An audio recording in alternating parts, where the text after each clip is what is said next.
Hey everybody, I want to thank you for coming out. First off, I want to introduce our new administrator of the FMCSA, Derek Bars. He was confirmed a month ago. Yes, sir. So it's our first press conference together. He's doing an excellent job. We want to give an update on CDLs, non-domiciled CDLs. This has been a story that's been covered for some time in the news media, and there's been some new developments over the course of the last days and weeks. But before I start, I do want to thank Secretary Noem and ICE and the state of Indiana for the great work they've done. They had a press conference this morning identifying 223 illegals that were arrested in a sting operation in Indiana. 146 of those individuals were truck drivers. And Secretary Noem actually pointed out that a number of those truck drivers that were illegal have criminal records. Individuals that have no place on American roads.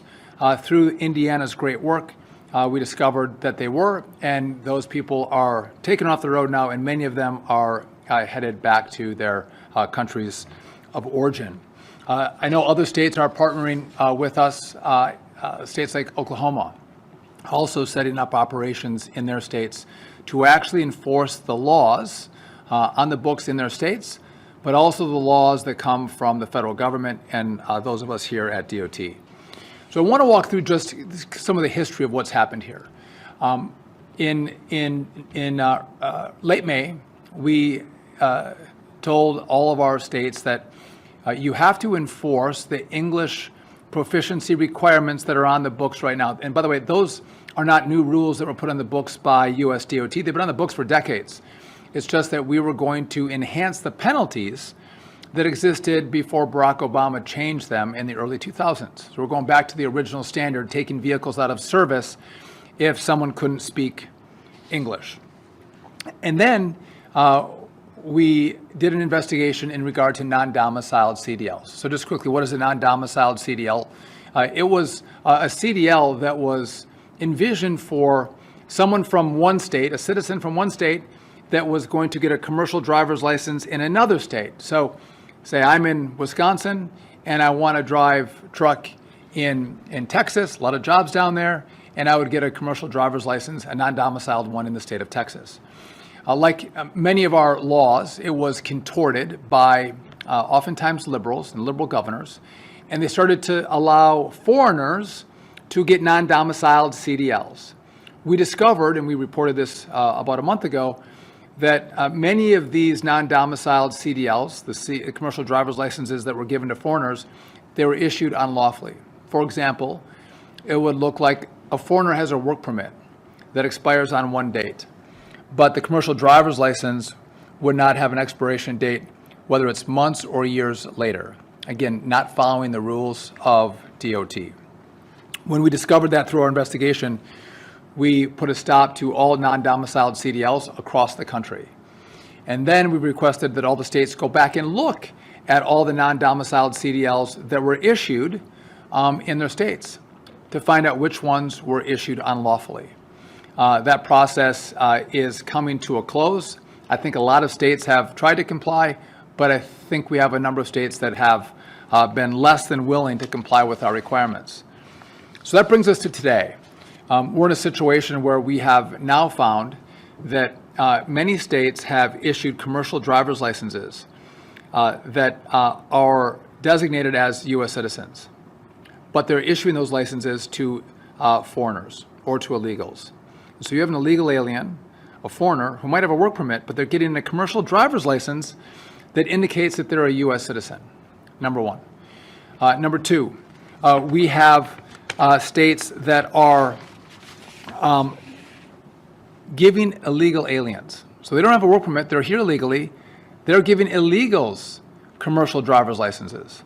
So instead of the state finding an illegal in their state, coming in to get a commercial driver's license and actually calling ICE and saying this person should be deported, they're actually giving them a commercial driver's license.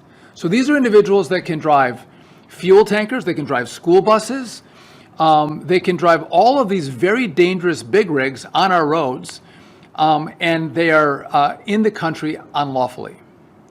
And then finally, what we found is that we have a number of drivers that have no driver's license at all.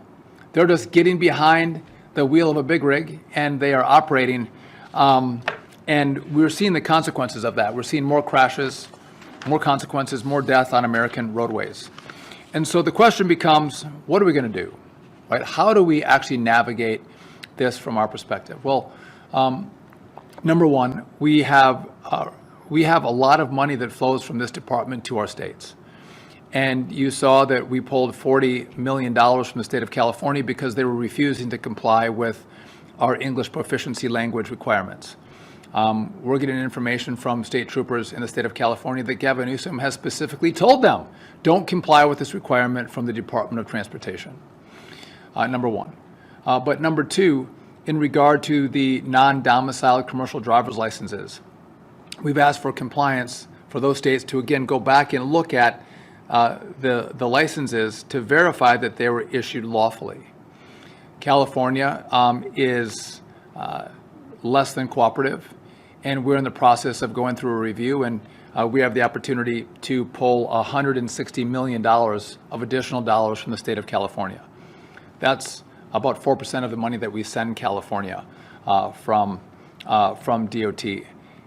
We'll be able to pull another 4% and another 4% if they don't comply. Eventually, we can pull their ability to issue commercial driver's licenses. We will get compliance. They will comply. I think it begs the question also, who is testing these drivers? Who is taking drivers in, seeing if they speak English, and then testing them on basic skills that would allow them to be certified to then go to the DOT to get a license? So these are commercial driver's license schools. And a lot of these students are coming through these schools. They can't speak the language, and many of them are not proficient in the English language. Many of them don't have the skills to operate these big rigs on the roads. But nonetheless, these schools are certifying that they're qualified. Not only that, they don't have documentation that they're citizens. So we are going to go after the CDL mills that are issuing licenses across the country, sending a certification in to our state DOTs saying that you have a qualified individual to drive a big rig and licensed in your state, and the truth is they are not. We are going to take a hard look at those individuals, and there will be serious consequences for them. Also, we are diving into the companies that hire these drivers that may not have a license, that may not have a lawfully issued license, or do not speak the language. Companies will be held to account. And so we are using every tool that we have in our toolbox to make sure states comply. And just if I could make a side note, I don't have law enforcement. I don't have a massive law enforcement wing like ICE does. And that's why I'm grateful for Secretary Noem's help in not only bringing attention to this matter, but actually using ICE agents to go out and make sure that we have compliance with some of our laws that are on the books from DOT. It's a partnership that you see from government, secretary to secretary, because President Trump has indicated he wants us all to work together. We are not working in silos. We're working as one federal government. And again, Kristi Noem, the Secretary of Homeland Security, has been a great partner in this effort. And so we are going to continue the pressure. We are going to get compliance. And in the end, if it takes money, if it takes pulling states' ability to issue CDLs, we will stop at nothing to make sure that our roads are safe. You've seen the videos. You have a family out for a Sunday drive, or a couple driving home on a weekday afternoon, and tragedy hits because we have people on the roads that aren't safe, that aren't qualified, that should never have a driver's license, and lives are lost. And it's our job in this department to make sure that people are safe. They expect us to look out for their safety. And that means that we have to use every tool we have to make sure we get compliance with these rules so Americans can feel safe when they go on the roadways, that they have well-trained, skillful drivers of these big rigs that aren't going to take their or their family member's life. With that, I do want to turn it over to Derek Bars, our FMCSA administrator, for additional comment on this, and then after, we'll be happy to take a few questions from you if you have any. Thank you, Secretary. I also want to just to start off with, I want to thank the Indiana Commercial Vehicle Enforcement Division for their great partnership that we have. Me being a former law enforcement officer for nearly 30 years, doing roadside inspections, I know how important it is, and the work that they do is valuable to commercial vehicle safety. And I also want to thank our other law enforcement partners who are doing this across the country, who are actually assisting us in cracking down on the unsafe and unqualified drivers that we have. I want to touch a little bit about what Indiana has done with some of their inspections, just to highlight the great work that they're doing, and that also highlights the work that our other partners are doing across the country. Over the last 30 days in Indiana alone, 191 inspections were conducted that resulted with English language proficiency or commercial vehicle driver violations. That's unacceptable. Let me break this down for you just a little bit. Of those 115, there were CDL violations, and that included no CDLs, as the Secretary just mentioned, unqualified drivers, suspended driver's license, or just being disqualified. And 76 of those were EOP, English Language Proficiency violations. As the Secretary also mentioned, we need to look at every step and everything, every tool in our toolbox, which includes the entry-level driver training schools, where safety truly begins. This is when a new driver comes in, he gets the training that he needs to be a professional driver. You can't make that up on the back end. It's got to be on the front end. It's very, very important. So that's, as I said, that's where the rubber meets the road. We want to ensure every driver on the road is qualified and has safety in the forefront of their minds, because we only want professional and safe drivers on our roadways. And to have that, they must follow our standards. And if you do not want to follow our standards, then you need to stay out of the profession. Soon, here at FMCSA, we will be announcing recent activities that we're doing to take and to ensure that entry-level driver training schools are being upheld and those standards are being upheld. And as the administrator of FMCSA, I want to make this perfectly clear to the driver training schools. If you are not following the rules and you're not doing the things that you're supposed to be doing, we're going to ensure that we put you out of business. We're going to come after you. I also want to thank Secretary Duffy for his work, our FMCSA partners, and our state partners who go out every single day and are trying to make sure that our roadways are safe, and we do that also with our industry partners in this critical safety issues that we have. So thank you very much, sir. Just want to note that this is not a problem that developed overnight. This is a problem that's been evolving over years. And as I took this job, I would get outreach immediately from truck drivers about the problem we have with non-citizens, foreigners, non-English speakers driving on our roads. It was a huge issue. The difference is the last administration didn't pay attention to it. They didn't care about it. They didn't focus on it. And that's not this administration. And so I do want to thank Derek and his team who have done outstanding work, making sure that we're looking around every corner so we can make sure we get compliance and we keep every single American safe. And with that, if you guys have any questions for us, we're happy to take them. Yes. I have a question about the Essential Air Service program. Earlier this month, the department said that it found enough funds to keep the program going or continue to fund the program through November 2nd. That's the Sunday. Does the department know what's going to happen to the program's funding after the Sunday? So I don't have any additional information that we were able to find more resources to keep the program going. It's critical for many, as I come from small town America. It is a lifeline to small town America that they have access to commercial flights. It's specifically important to Alaska, where they don't have a lot of roads. They access their communities via air. And again, we'll look to see if we can find additional resources. I haven't been briefed on it recently, but there's an easy answer to this, an easy solution. Open up the government, fund the government. It's a clean CR, and then sit down and negotiate the differences that you have. So this is in the hands of Senate Democrats. Are they going to be driven by their left-wing base, or are they going to be driven by common sense? Common sense solutions, common sense negotiations, but not a negotiation that happens by way of holding one side hostage to just get your way. And I had a follow-up question about air traffic control overall. The FAA had said they expected to name an integrator by the end of the month. Is that looking likely at this point? When could an integrator be named? So I'm meeting with the teams on Monday. We're well into the process of interviewing integrators, and in short order, we hope to have the integrator selected so we can move even faster in a modernization of the airspace. I would just note that we had $12.5 billion from the big, beautiful bill. I'm grateful for the Congress for sending that to us. I would note that we need about another $20 billion to complete the project. So I do hope as Congress gets back in session and they start to think about what are the priorities of the country, they'll keep in mind that we only got partial funding and we need additional funding to complete the job. Yes? How close would you say we are to closing down the airspace like today or at Oakland? I know there's an average delay of more than 4 hours due to just staffing, and we've seen that all across during the shutdown. So that's a great question. What's going to happen in the future? It actually is, some days are worse than others.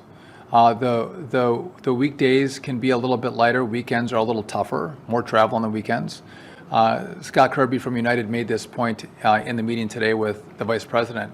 He said, listen, August is the best weather month to fly because weather is also a component. And traffic is a little less in October than in other months. And so we have a benefit of those two things right now, but we're still seeing delays and some cancellations. And we're going to take it day by day, but I'll tell you this, I've spent a lot of time with controllers, and there is great frustration that they're not being paid. And these are, the orchestra that they conduct with airplanes, the dance they do in the sky, these are remarkably talented people. And they want to be treated by their federal government based on the skill that they drive into our airspace.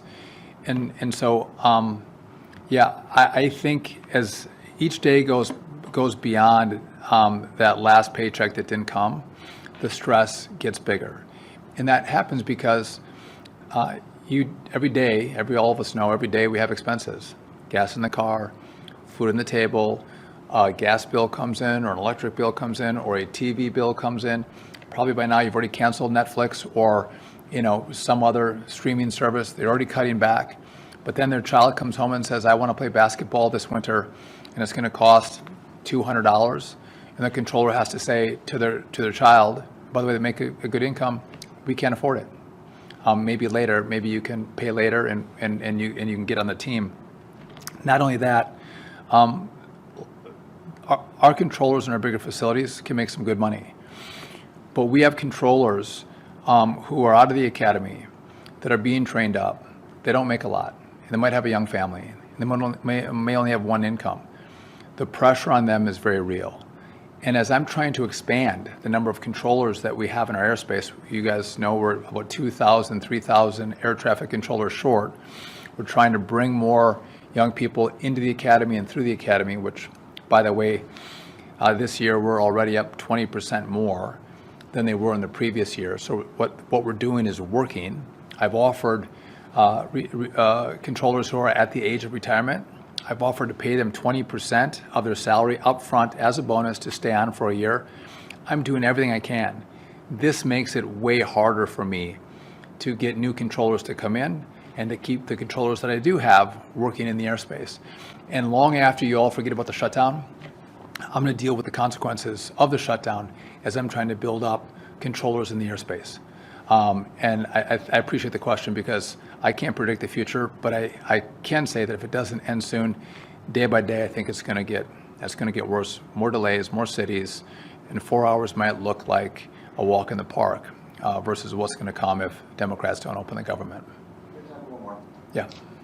Thank you very much, Mr. Secretary. One of the reasons that so many non-citizens are driving big rigs on American roads is because, as truck driving companies report, there's a shortage of people who are wanting to take these jobs. They're very long-haul jobs, very intense. They involve long hours. Sometimes the pay may not be as competitive. So given that shortfall of American workers to take those jobs. What is the Trump administration doing to skill up those workers to create that domestic labor supply? And if you start enforcing these rules strictly, are you concerned that the absence of non-citizens is going to lead to shortages in truck driving that will then affect supply chains, transportation networks, etc.? I think it's a fantastic question. And I think you have different data than I have. There's a lot of Americans who want to get behind the wheel of a big rig. These are, and have been, really great paying jobs. But when you will bring someone in who doesn't have a driver's license, they'll drive that truck for a much lower rate. Or someone who unlawfully got their license, they'll drive that rig for a much lower rate. And so what's happened in the industry is they've driven the prices down. And a lot of companies that have been around for a very long time are now starting to go out of business. So I do not buy the idea that there's not enough American truck drivers. To the contrary, there are enough American truck drivers to meet the demands that we have in this country. This was concocted in a way to allow people to come into our country, to get licenses, commercial driver's licenses unlawfully, and then get behind the wheel. And I don't think that that's the appropriate approach. We have a long history of great American truck drivers who, by the way, they're almost like our air traffic controllers or our pilots. They take their jobs very seriously. What they do on American roads, they think is of utmost importance because it's not just their lives, it's the lives of the people around them on our highways and freeways that they're concerned about every single day. Great professionals. And so I think you'll see American truck drivers fill the space when we do what's right and take out these unlawful drivers. And just a side note, never should we compromise safety. Never should we say we should put an unqualified driver in a big rig, in an 18-wheeler, and set them loose on our roads and think that that's a great solution. You've seen the videos. People die when we do that. That is not the answer. It is to, if you need more drivers, make the case. Tell people how great the industry is, how much you can make in a year by driving a truck. And it will be met with, I think, a number of applicants if we need those new truck drivers to come in. So I feel very confident that if we're able to take out the unlawful, untrained, non-English speaking drivers, we will not have an issue on our roadways. We will not have issues with our deliveries. Our products will move, but they'll move safer because we have better drivers who are driving those big rigs, who have legal licenses and can actually speak the English language. With that, thank you guys very much. I appreciate it.